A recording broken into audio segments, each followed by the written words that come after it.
Hello everyone and welcome back to UGC NET Mentor. I hope you all are doing well.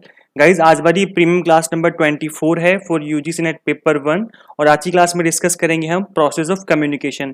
इसकी जो previous वाली class हुई थी जिसमें क्लास नंबर 23 जो थी उसमें हमने डिस्कस किया था कैरेक्टरिस्टिक्स ऑफ कम्युनिकेशन जो कि काफ़ी इंपॉर्टेंट था। तो अभी तक आप लोगों ने क्लास नंबर 23 को नहीं देखा है तो इस क्लास का जो लिंक है मैं इसी वीडियो के डिस्क्रिप्शन बॉक्स में प्रोवाइड कर दूंगा और इनफैक्ट जितनी भी क्लासें हुई क्लास नंबर 1 से लेकर के क्लास नंबर 23 तक मैं सभी वीडियो के जो प्लेलिस्ट का जो लिंक है वो इसी वीडियो के डिस्क्रिप्शन बॉक्स में आपको मिल जाएगा। आप वहां पर जाके इन सभी क्लासेस को देख सकते हैं। एंड गाइज वीडियो में आगे बढ़ने से पहले मैं आपको बता दूं कि मैं इस चैनल पे आपको यूजीसी नेट से रिलेटेड सारी अपडेट देता रहता हूं और साथ ही किसी गवर्नमेंट कॉलेज या किसी गवर्नमेंट यूनिवर्सिटी में असिस्टेंट प्रोफेसर या एसोसिएट प्रोफेसर की वैकेंसी निकलती है तो उससे रिलेटेड अपडेट भी मैं आपको यहाँ पे देता रहता हूँ। सो गाइज मेक श्योर आप इस चैनल को सब्सक्राइब कर लें, साथ ही बेल आइकन प्रेस कर दें ताकि आपको अपकमिंग वीडियोस के नोटिफिकेशन मिलते रहें। गाइस चलिए स्टार्ट करते हैं फटाफट से आज की क्लास और समझते हैं प्रोसेस ऑफ कम्युनिकेशन जो कि एग्जाम के पॉइंट ऑफ व्यू से इंपॉर्टेंट है। सो मेक श्योर आप इस वीडियो को एंड तक देखें ताकि आपको सारी चीजें समझ में आ जाएं।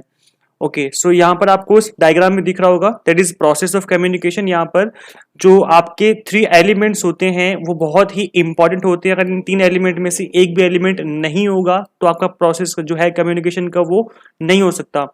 तो पहला जो है element that is most important that is sender. Message को सेंड करने वाला जरूरी है होना जो मैसेज को सेंड करेगा।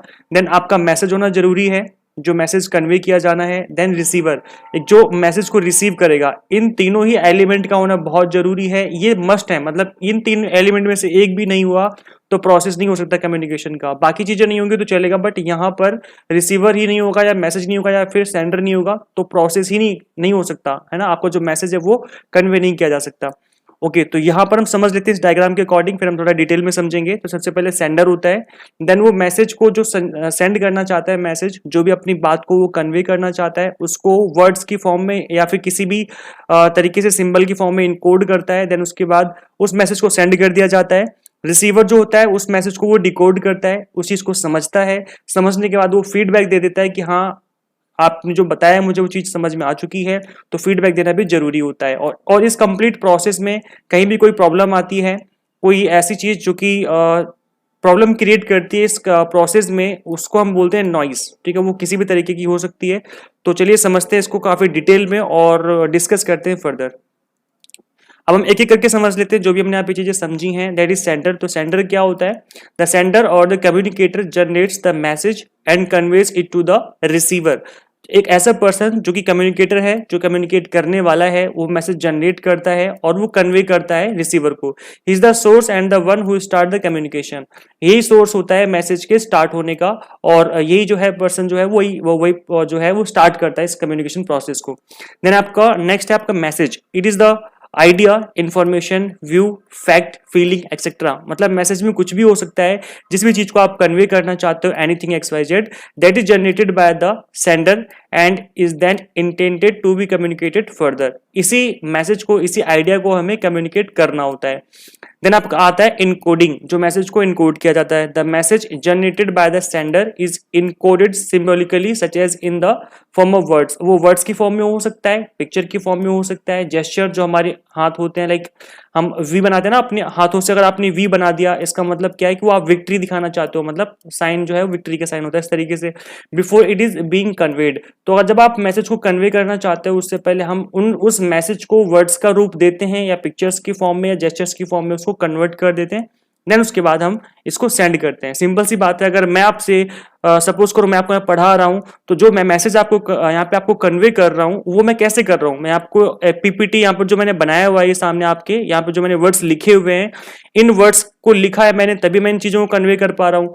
तो यहाँ पर जो भी मैं मैसेज कन्वे कर रहा हूँ वो वर्ड्स की फॉर्म में है। ठीक है, कभी कभी मैं पिक्चर्स भी यूज कर लेता हूँ ताकि आपको अच्छे से समझ में आए, जेस्चर्स यूज कर लेता हूँ। ठीक है, तो यहाँ पर जो भी हम मैसेज कन्वे करना चाहते हैं उनको इस फॉर्म में लाना जरूरी है, तभी आप जो आप कहना चाहते हो वो दूसरे तक अपनी बात को पहुंचा सकते हो। तो इसलिए इनकोडिंग जो है अपने मैसेज को एक रूप देने की जरूरत है जिस रूप को आप दूसरे तक पहुंचा सको। देन फोर्थ आता है आपका media. It is the manner in which the encoded message is transmitted. So this is the medium. जैसे आप किसी चीज का यूज करते हैं उसमें उस चीज को कंप्लीट होने के लिए उसको बोलते हैं हम लोग मीडियम। जैसे हम ऑक्सीजन यूज करते हैं तो यहाँ पे जो इन्वायरमेंट है दैट इज अ मीडियम। हम जो सांस लेते हैं तो इन्वायरमेंट में सांस ले रहे हैं, ठीक है। तो हवा जो है हवा जो है एक मीडियम है, हमें ऑक्सीजन देती है और जो हम ऑक्सीजन लेते हैं, तो यहाँ पर एक इन्वायरमेंट होता है जो कि एक मीडियम बनता है हमारी ऑक्सीजन लेने का। ऐसे ही एक मैसेज को कन्वे करने का एक मीडियम होता है जिसके थ्रू हम अपना मैसेज कन्वे कर सकते हैं। सो द मैसेज में बी ट्रांसमिटेड ओरली और राइटिंग। हम मैसेज को ओरली बोल के भी बता सकते हैं और रिटन फॉर्म में भी हो सकता है। The medium of communication includes telephone, internet, post, fax, email etcetera. मतलब किसी भी मेथड को आप, किसी भी मीडियम को आप यूज कर सकते हैं कम्युनिकेट करने के लिए अपने मैसेज को। So the choice of medium is decided by the sender. जो भी सेंडर है उसी के ऊपर डिपेंड करता है कि वो किस मेथड को यूज करना चाहता है अपने मैसेज को सेंड करने के लिए। अब एक बार आपने मैसेज सेंड कर दिया, देन उसके बाद डिकोडिंग होती है मैसेज की। जो रिसीवर है वो रिसीव करेगा, देन उसको डिकोड करेगा। So it is the process of converting the symbols encoded bye the sender. जो भी सेंडर है उसने जो मैसेज कन्वे करना चाहता है उन सभी सिंबल्स को, उन वर्ड्स को वो डिकोड करता है। आई मीन वो उसको पढ़ता है, समझता है कि क्या लिखा हुआ है। After decoding the message is received by the receiver. जैसे उसको मैसेज रिसीव होता है वो उसको डिकोड करने स्टार्ट कर देता है। जैसे यहाँ पे आपके सामने इंग्लिश में ये वर्ड्स लिखे हुए हैं, तो ये इंग्लिश के जो ये वर्ड्स लिखे हुए हैं आप तभी समझ पा रहे हो जब आपको इनके बारे में नॉलेज है ना।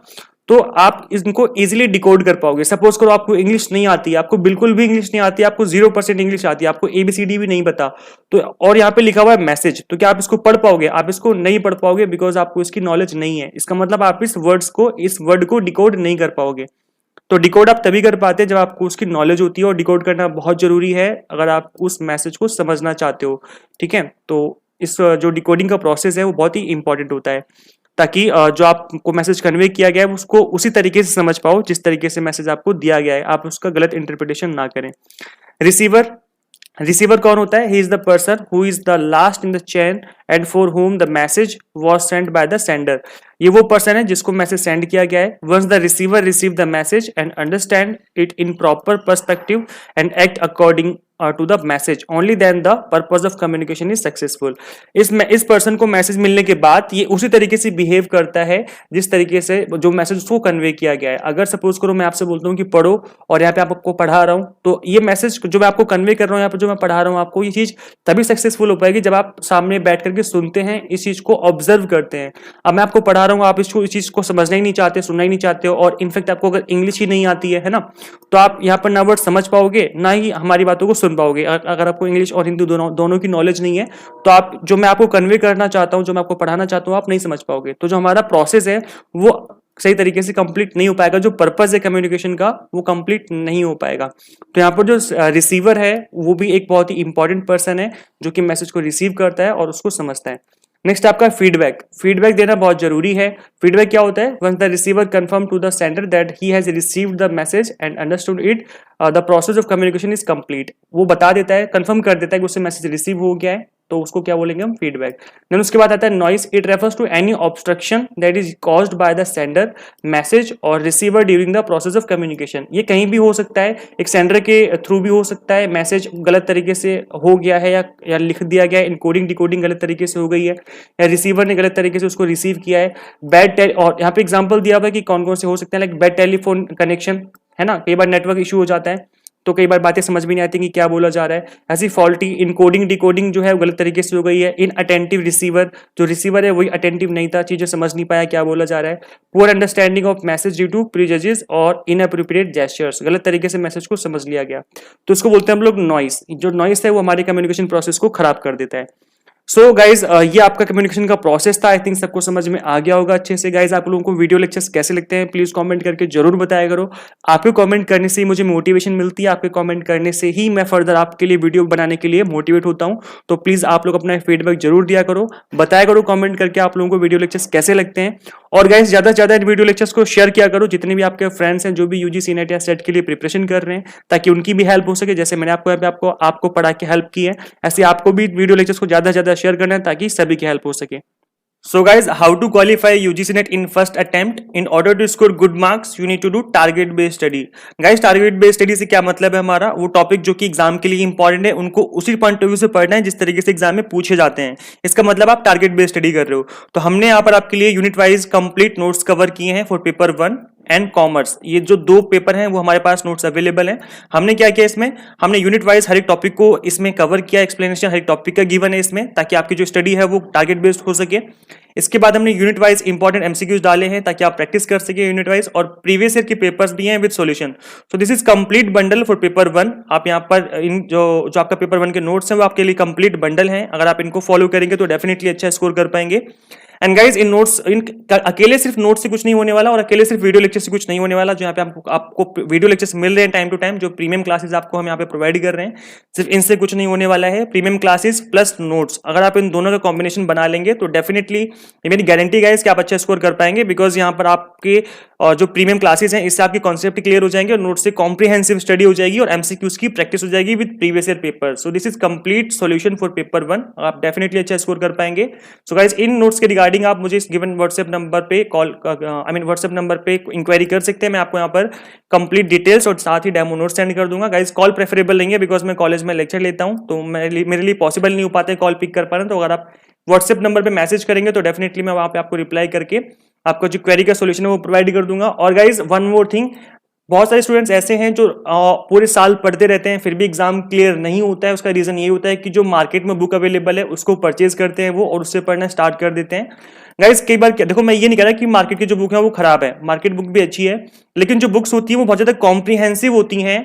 उस केस में जो टॉपिक बहुत ज्यादा इंपॉर्टेंट होते हैं कई बार वो मिसिंग होते हैं, वो गिवन ही नहीं होते हैं बुक में, और जो टॉपिक इतने ज्यादा इंपॉर्टेंट नहीं है बहुत ज्यादा डिटेल में गिवन होते हैं, बहुत ज्यादा कॉम्प्रिहेंसिव वे में गिवन होते हैं। आप खुद एक बार बुक को पढ़ लो, आपको पता चल जाएगा कि, और प्रीवियस ईयर के पेपर्स देख लेना, आपको पता चल जाएगा कि ऐसे कौन सा टॉपिक है जो बुक्स में गिवन ही नहीं है, बुक्स में गिवन ही नहीं है, या कौन से टॉपिक है जो बहुत ज्यादा गिवन है और कभी पूछे नहीं जाते वो। ठीक है, तो कई बार क्या होता है कि इस वजह से जो बुक्स से पढ़ते हैं बच्चे वहां पर जो एग्जाम में अच्छा स्कोर नहीं कर पाते हैं। तो इसके लिए आपको करना क्या है, completely exam oriented notes available है, इनको गो थ्रू करो, डेफिनेटली आप अच्छा स्कोर कर पाओगे। और साथ ही इसमें एमसीक्यूज भी हैं ताकि आपकी प्रैक्टिस हो सके। और मैं आपको अगर आपने मेरे नोट्स ले लिए तो डेफिनेटली मैं आपको गाइड भी करता रहूंगा टाइम टू टाइम। कोई टॉपिक समझ नहीं आता है, किसी टॉपिक में डाउट रहता है तो डेफिनेटली मैं आपको गाइड भी करता रहूंगा। तो यहाँ पे आपको गाइडेंस मिलेगी साथ ही। So guys finally, thank you for watching this video. Share this video with all UGC NET aspirants and subscribe for UGC updates and assistant professor job updates.